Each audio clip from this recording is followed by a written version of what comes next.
I loved horses from the time I was a young child, probably from around the time I was 3 years old. I just thought horses were the most beautiful creatures I'd ever seen. In 1993, something happened that completely changed my life. I rescued my first horse from slaughter. Gandalf and Rain Man were the first two horses that I ever rescued. He was 3 years old at the time, and now he's 34. I realized that the common denominator for every aspect of the horse industry was the slaughterhouse. When they no longer could perform and or generate a profit for their owners, it's where a lot of them were going by the tens of thousands. And so that was my main mission. That's why I founded Equine Advocates, to try to end horse slaughter.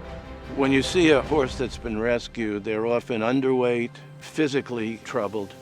What is the most rewarding for me is that 6 months later, that horse is out in the field, enjoying the pasture and looking quite a bit heavier than when they came in. So that's the joy of being involved in Equine Advocates. Hello, press. Good morning. Hey. Press Exclusive was a very well-known thoroughbred racehorse in Canada. She's Kentucky bred. She raced, made a lot of money, then proceeded to have 9 foals, and when she couldn't get pregnant for the 10th time, she ended up on a slaughter truck. Fell in the truck, got trampled nearly to death, but luckily was rescued. We didn't know if she'd survive, but she did, and the story went viral. I heard about it, and so I offered to give her a forever home. Susan had learned early on that Press's last foal that she gave birth to, a mare named X Squared, was still racing. We were able to get in touch with her racing contacts and let them know that X Squared had a home waiting for her when she was done racing. 2.5 months ago, I received a very unexpected call from someone looking for the person who had Press Exclusive. The great news is that we were able to get X Squared, now known as Swifty, here at Equine Advocates, home to be able to see her mom again and to finally find a herd of her own and know that she is safe and will never have to go through the trauma that her mother did. This sanctuary is 140 acres, of which 100 are usable for horses.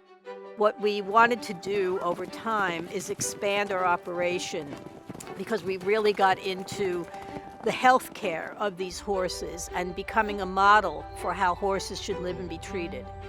And so next door, there was this property that I always had my eye on. I found out a few years ago that the property was going to go on the market, and we had to race to try to raise the money for it. But then it happened. And now the future of this organization and the potential for what we can achieve is limitless. One of the biggest projects that we want at the new property is an indoor arena.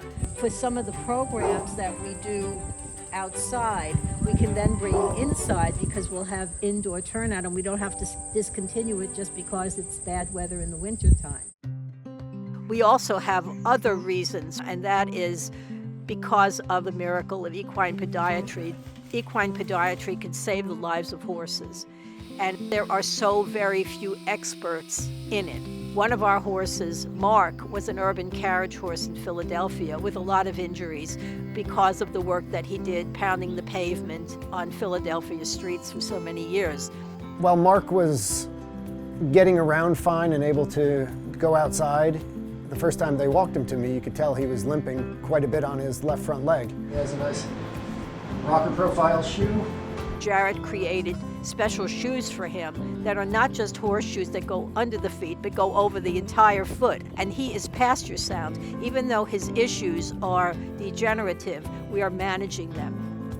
Luke is one of our caisson horses, and a few months after he got here, he needed an intestinal bypass surgery. And so he went to the hospital, and although the surgery was very successful, he foundered, which happens sometimes to horses after surgery, and he ended up staying in the hospital for 3 months.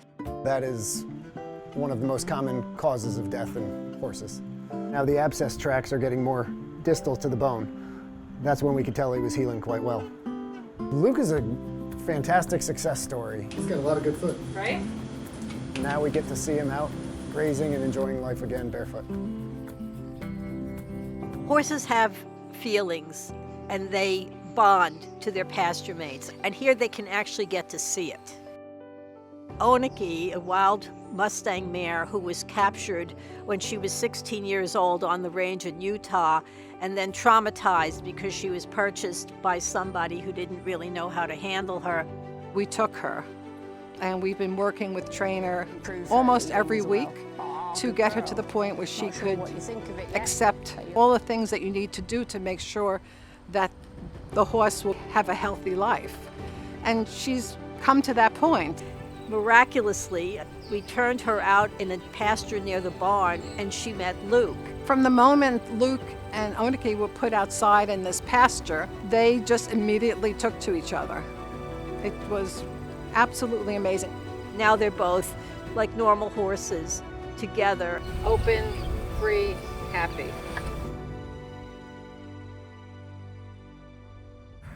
How's my handsome boy?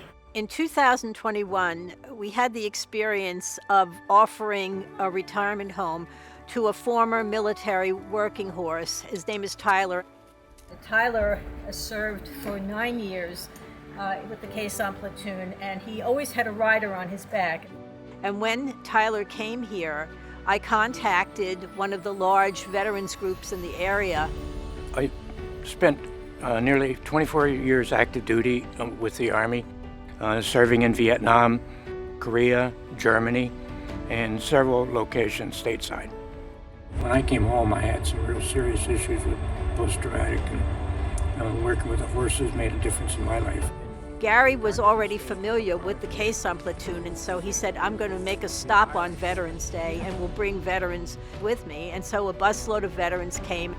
I could not believe how much they identified with him, because I realized that they saw him as a fellow soldier, a fellow veteran.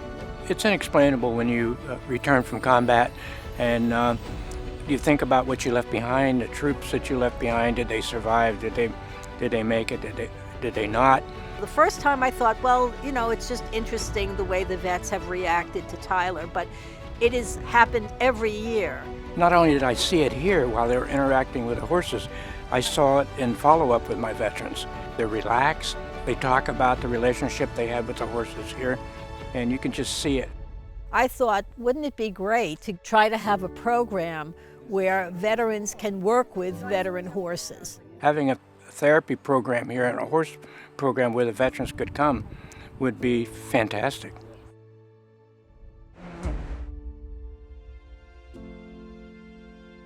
This place is now growing because we now have this new property. So we need to raise the funds, not just to hire more people, but to also build the indoor arena, build this compound, hopefully, for a veterans program, and add a few barns to turn out some more horses.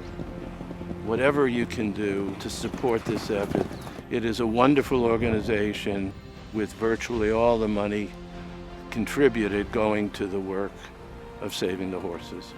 We couldn't operate the organization without you. It means the world to us, your support. I put my whole life into this because I feel so strongly about it, and I'm hopeful that that feeling will reach all of you as well to help support this work. We're on the cusp of doing something really fantastic and would love to have your support.